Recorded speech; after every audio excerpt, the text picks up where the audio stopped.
Nebraska Preps postgame with Damon Benning and Jacob Padilla. That's the big voice guy. That means I enjoy the show because that means a lot of things. It means. I'll just keep saying that over and over again. That means that I get to see my guy, JP, this week. It's all I can do to put off NBA talk. I'm just going to try to stay focused and focus on high school, but I would be remiss to say now that your guy Chris Paul isn't shooting, the Suns are winning. So I think there's a direct correlation, but hey, go Suns. Hey, you got your own team to worry about there, Damon. Right. Man, 5-point possession. Up what, 8 or 9 at that 9 110 101 at that point. You give up a 5-point possession, send the game to overtime just because it's bad. Couldn't stop talking. It's bad, Jacob. I can't. It's an unlikable team. It's an unlikable team. I don't have a bunch of nice guys like you do. Although Paul comes and goes, but he wins a lot of games in crunch time, so he gets the benefit of the doubt. But anyway, how are things? It's been kind of a busy week. What's wrong with our volleyball and football teams, Jacob? Basketball, too. Yeah. Hey, Amy Williams' crew looked pretty impressive on Tuesday. So hammering the Black Bears from Maine. Really good fundamental post-entry passing all game long. You like that? Big fundamentals. My man Jacob Padilla here for Big Fundamentals. Golly, nice. Where do we start? Yeah, let's dive into it. It's semifinals week. It's kind of crazy. It's already here.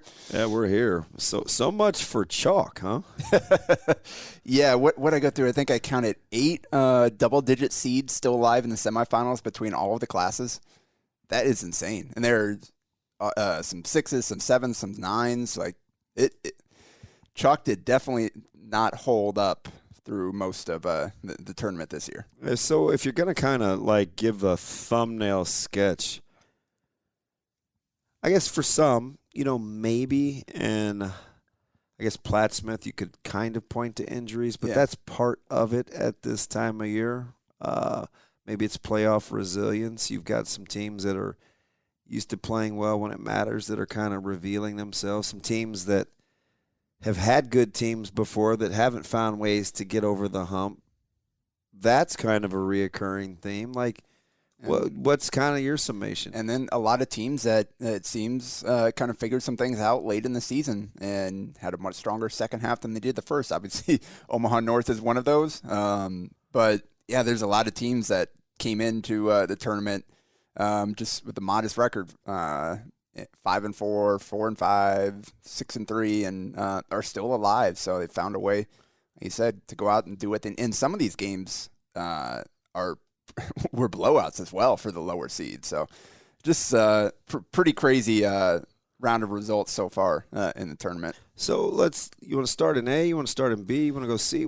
Let's take B here just for a sec, just because I mentioned Plattsmouth right out of the gates. And in rewatching that game and kind of how that played out. Couple of things, right? Championship caliber brand of Scott, right? They went in pretty confident. Yeah. I think they felt like they had a good week's worth of preparation. Conversely, Plattsmouth kind of trying to piecemeal it together without Manessis. Combination of a run game. Kind of played it close to the vest. How'd you kind of break that one down? Yeah, it's just kind of heartbreaking for a team that had relied so heavily on one player who was their identity. He had such a fantastic career. To have him not be able to go in the tournament, that's you just hate to see that happen. And Ethan Walker did a good job filling in last week, did enough to get them the win, but 18 carries for 60 yards and a score, that was about all they got. They had 19 passes, which I did not look, but I'm assuming that's a season high for Plattsmouth this year, and they only hit 5 of them. So Scott came in, the real good game plan. They took advantage of what Plattsmouth had on the field and made them try to do something that they hadn't do all year long to win, and they weren't able to pull it off. Well, if you're Scott, you're thinking, okay, we've been ramping up to this one. We know we've got Aurora now waiting in the wings who got past Seward. Do you feel like kind of a championship sentiment coming with Scott, or maybe more. Now, I won't say luck of the draw because at this stage of the playoffs, they're all good football teams. Yeah, man. They've done a good job to get to this point, and I'm sure they figured some things out after kind of the midseason struggles. Obviously, the injuries played a huge part in that. They've had a lot of new starters after last year, so they had to work those guys in. But, man, just looking at the top of the class, in terms of championship, in terms of beyond this round, it gets pretty tough. Those top two seeds certainly look the part. So Bennington just rolling right along. It was a 2010 final for Scott there, by the way. So Bennington coming off the 51 or the 41-0 win, and Elkhorn in I would say fairly impressive fashion. That one kind of had my attention because I didn't feel like I knew a ton about Seward. Yeah, I hadn't seen them all year long either. And man, it was windy right out the gates there, and I don't think I've ever seen this happen before, but the punt. Yeah, 3 and out right off the bat, 3 and out. They had to punt. The punt goes they're at the 21-yard line. The punt goes straight up, backwards, hits the ground, lands at the 10-yard line, and a Blue Jay picks it up. Elkhorn guys are starting to walk out the field and thinking, yes, we're going to have great field position here.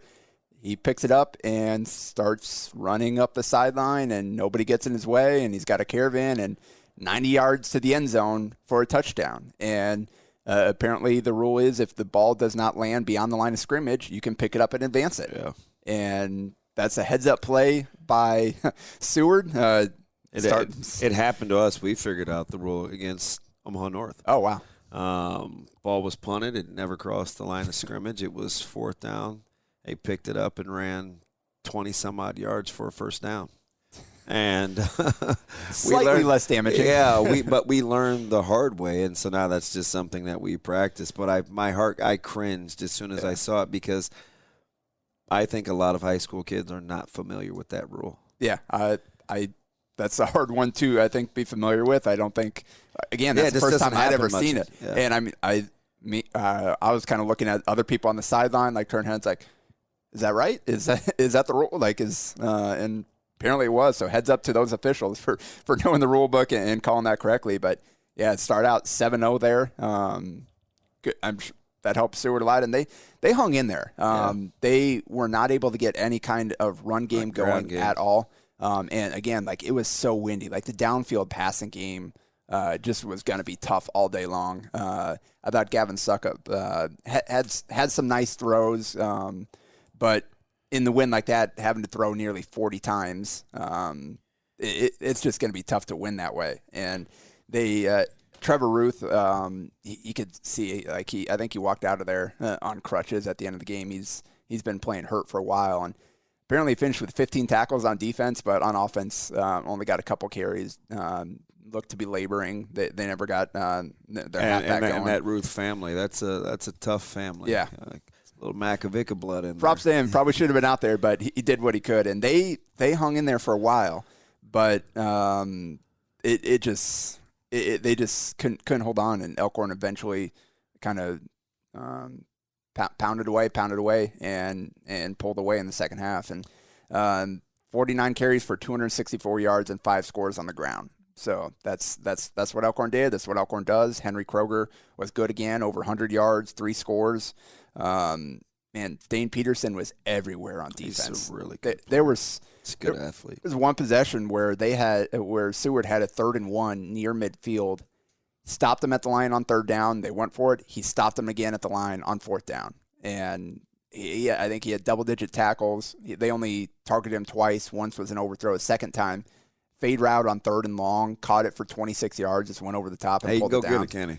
You've seen that a time or two in hoops. Yeah, they only attempted 6 passes, or 5 passes, and 4 of them were completions. So timely throws and plays that way. Connor Hunt played well, ran the ball well, and so that's just kind of Elkhorn. You can see Hayden Steck, Mikey Hart, both caught interceptions in the second half that kind of really slammed the door shut. So Elkhorn 35-20 was the final there, and they're heading back to the semis. Yeah, nothing lower than a 6 seed in B. and some really interesting matchups. Aurora Scott going to be a slobber knocker, and then up top with Bennington and Elkhorn. Is there anything you think that leads you to believe that the Bennington Elkhorn will be different than what we saw a couple 3 weeks ago?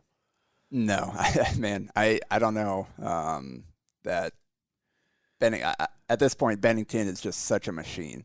Like you said, 41-0 against a tough Waverly team. Yeah. Like that was no pushover. It's kind of an eye catch. It was a little surprising. It wasn't going to catch Waverly off guard. They knew full well with what they were dealing with, too, and it still didn't matter. And that was 41 after 3 quarters. They didn't even score in the fourth. Yeah. Cole Murray, they bottled him up, 49 yards passing, 61 yards rushing, and the rest of the team had 40 yards on 20 carries. Bennington is just such a complete team. Listen, they were so explosive. They even punted the ball 4 times in that game, I believe. But Trey Bird completed 3 passes. It went for 177 yards and 2 scores. Mitchell Anderson caught a 99-yard pass for a touchdown. And Caden Bloom, I believe, had a 64-yard touchdown.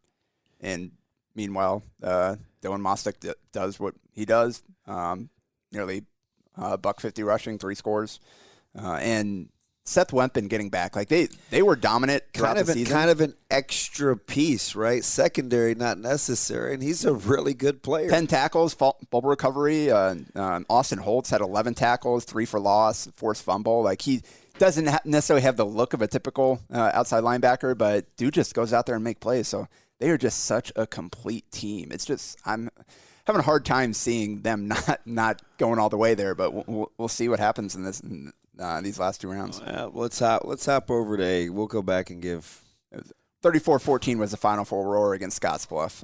Hadn't seen a box score for that, but just kind of Aurora right back into where they were last year. And start out 0-2 and then just reel off 8 straight. Yep. No problem there. It's just kind of what Aurora does. Hopping over to A. Omaha North continuing their run. All right, that is now 7 in a row for the Vikings after starting 0-5. Right, like is that 6 in a row? It's impressive. It's very impressive. No doubt about that. And again, the plays they made to win it, and it was a bizarre game. It's come out of the gates 21-21 at the end of the first quarter right away. Then 1 score each in the second quarter, then nothing in the third. And then the fourth quarter, North pulled ahead, about 8 minutes left, and they made their PAT to go up 35-28. And North Platte quickly answered, and they scored the touchdown, went up to tie the game, and was it blocked? Yeah. Omaha North finding a way to block the extra point and maintain that lead.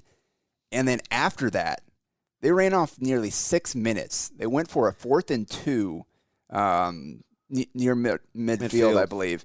And that's a pretty gutsy call. And they ended up turning the ball over on downs, but they got near the North Platte 30 with about 30 seconds left when they did it. So salting clock. And it's a gutsy performance. Yeah, no doubt. It's a good football team too. And this one I feel like I shouldn't be surprised. We both kind of were like, yeah, okay, we'll take Elkhorn South. Didn't feel great about it because I think you would agree, and I've been saying this for probably 4 or 5 weeks now. Gretna's still the team that gets the but. Yeah. They're just good.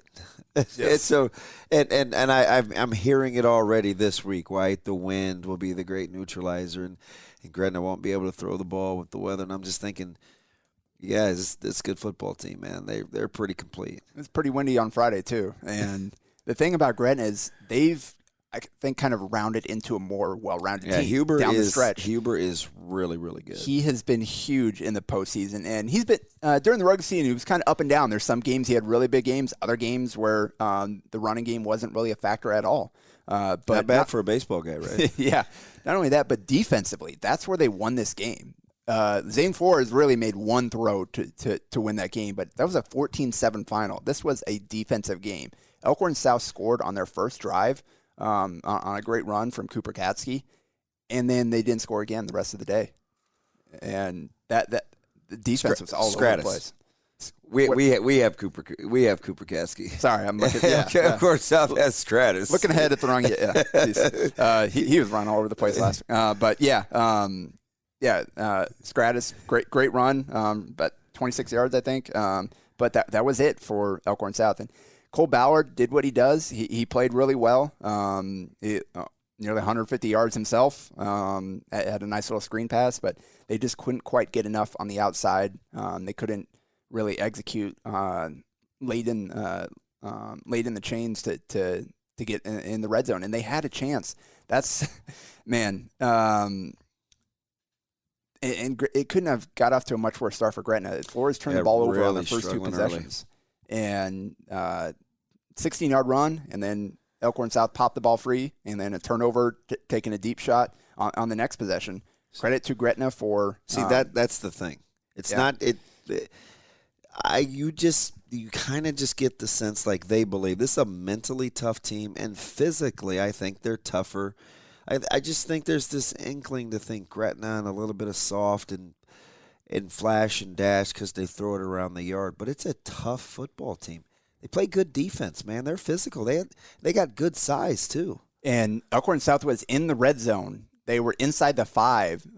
Got stopped about half a yard short on third down, and they just indecisive. They ended up getting they were going to go for it, but they ended up getting a delay of game, knocking them back 5 yards. Then they were going to kick it, and then they called a timeout and came out and decided to go for it, and tried to throw it in the end zone and couldn't complete it. So that sequence really cost them. They needed points in the worst way on that possession, and they weren't able to get it. Yeah, it's interesting too because Coach, this is going to be a good little cat and mouse matchup, I think, with both coordinators, Meisenberg and O'Neill at Omaha North, their defensive and offensive coordinators respectively, and Coach Kale and what he does on offense, right? Because North has the ability to quick strike you. They've got Keyshawn Williams on the outside and Porter, who's become a very accomplished running back, kind of flying under the radar. How will Coach Kale approach it offensively? You've got the really good defensive line from Omaha North. They get vertical up the field in a hurry with Brown and Hernandez and Tyson Terry. The trap and screen game will be interesting. Will it neutralize North play up front, right? Because it goes against what North likes to do. Like, they really get after you with their front 4. Yeah, and that's what they did the first time against Elkhorn South. A lot of screens, a lot of short passing game. This time they ran the ball. They were able to find holes for Huber to get through. He went over 100 yards on the ground, and then 4 screen passes, another 38 yards receiving. So they did a much better job of blocking this week. Maverick Noonan had a few big plays, but didn't quite have the kind of closing impact that he had in last year or the previous game.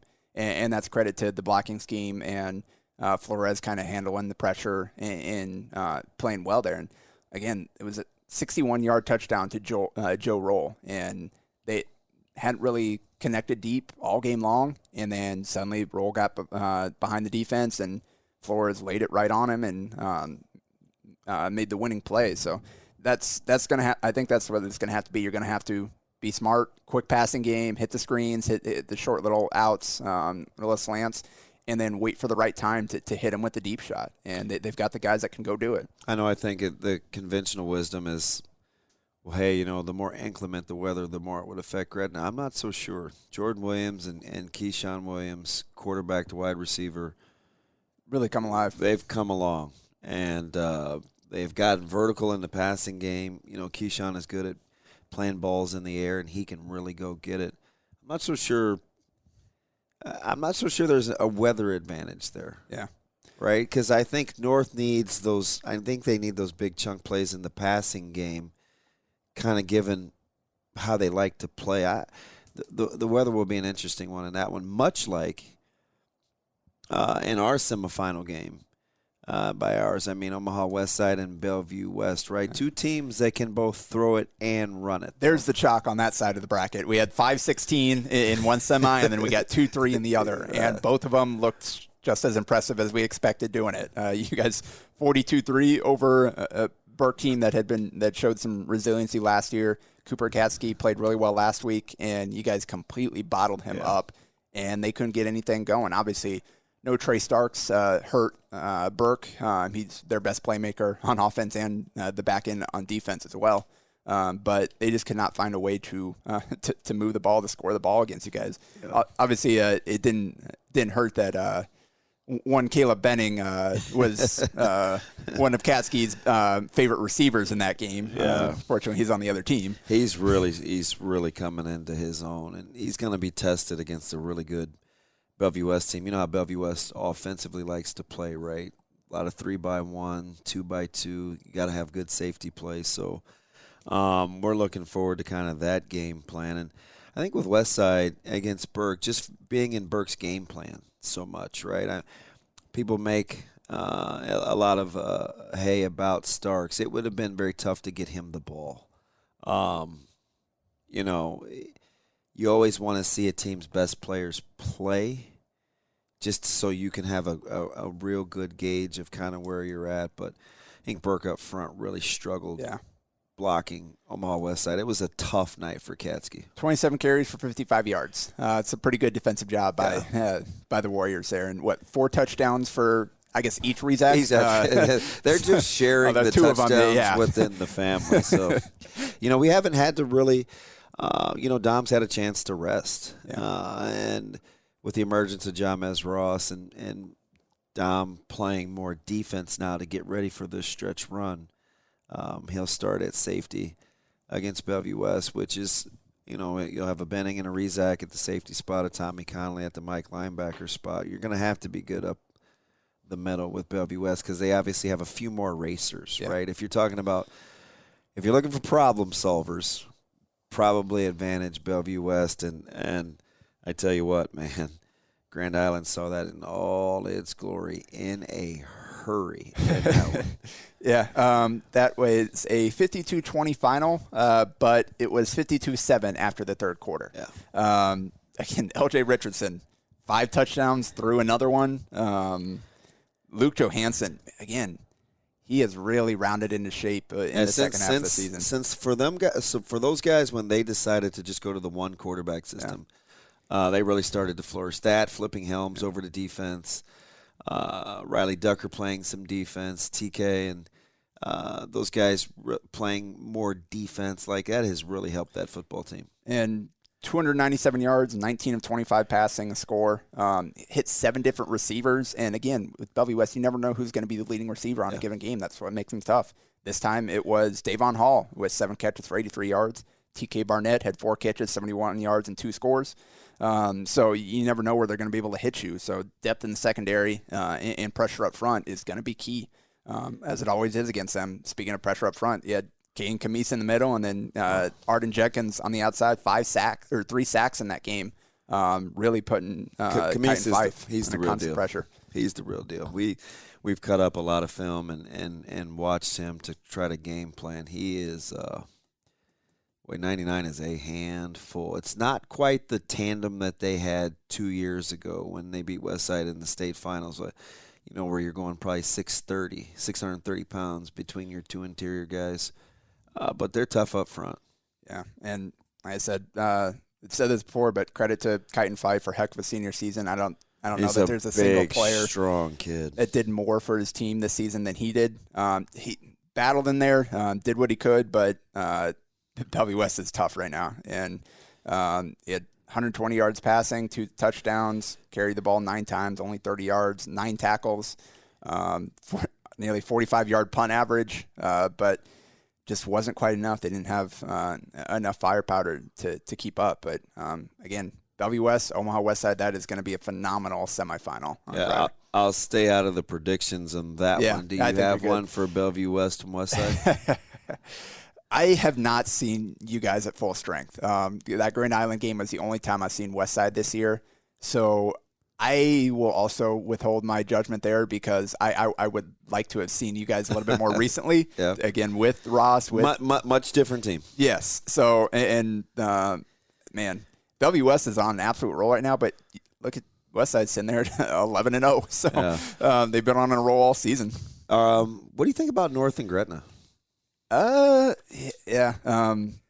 I'm leaning towards Gretna. I am too. I think what they showed defensively, what they showed offensively with the not necessarily ideal conditions. Again, chance to be really windy again on Friday, Yeah, but it could get some precip too. But again, Flores is pretty good with the quick passing game, and he's pretty accurate in short intermediate area. That could limit some of the impact of that. It doesn't necessarily have to be all deep shots. So I like Gretna too. I think just what they've shown from a complete standpoint, the complete team standpoint, the last couple of weeks. We'll see if special teams will be a factor too. Go from I don't know if I've ever seen going from 59 points one week to winning with 14 the next. Yeah, that versatility. And North has been able to win in some shootouts, too. They scored 49 against Millard South and 35 against North Platte. A very explosive offense now in the making. They're going to have to get a few stops defensively, though. Yeah. C1 semis, we have Pierce against Battle Creek. That's 9-2. And Kearney Catholic, 2. Battle Creek is on a roll. Number 11, Columbus Lakeview. Again, that's 9, 11, 12, and 2 are the seeds remaining in that class. I'm going to take Pierce against Battle Creek in that one. Ben Bramer. I almost picked them against Ashland Greenwood. And I said, hey, listen, you're fully on upset alert, but I'll take Ashland Greenwood in a close one, but more than put them on upset alert. 7 catches for 135 yards and a touchdown, and caught a tough play right at the end of the game, down at the 1. Used to winning, too. Set up the game-winning touchdown. So at 35-28 there. For, again, the number 9 seed Pierce. In C2, we've got a little chalkier. We got number 1 Norfolk Catholic against number 13 Wilbur Clatonia. And both those teams, I guess Norfolk Catholic was in a close one against Hartington Cedar Catholic, only 2013. And I'll take Norfolk Catholic in a close one. And then on the other side, it's chalk held, and we get a rematch of last year's state final. Number 2 Fremont Bergen against number 3 Ord. That's that one's tough for me. I'm gonna take Bergen. So am I. I'll take Bergen. Man, 11-0. They've been on an absolute roll. 38-7 over David City Aquinas this last week, and. Man, Koa McIntyre is a difference maker. That's going to be the name that I says. When it's all said and done, it'll be Mac that I think is the difference. Let's go back to B real quick before we get out of here. Scott and Aurora, it's a toughie. Yeah, man. I just with. Are we over picking against Scott or? At this point, no. I think I'm going to go with Aurora. Just where they've been, the experience they have from last year, and they've just been on a roll. Again, they took their lumps early in the season. They figured some things out.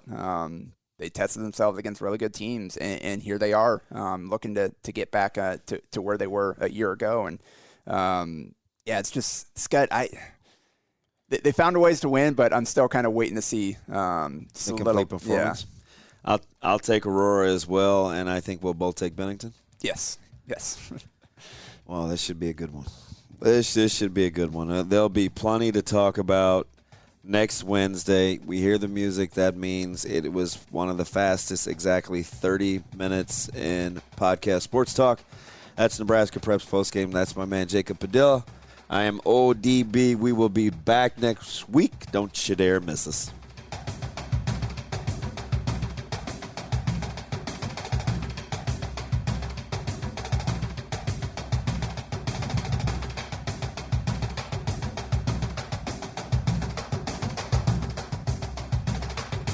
A Hurrdat Media Production.